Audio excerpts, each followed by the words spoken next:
I want to demonstrate you how to add automatic blur to the background of the video in Premiere Pro. Let's go! First of all, go to Effects and write Gauss.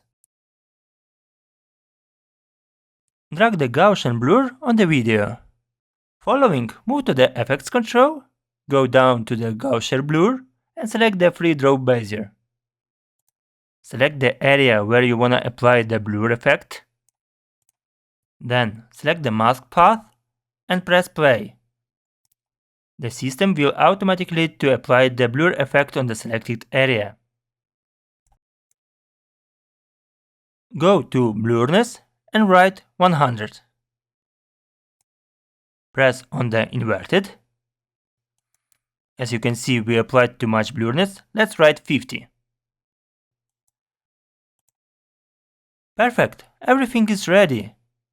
Let's see what's going to happen. Help to grow this channel. Put your like and subscribe.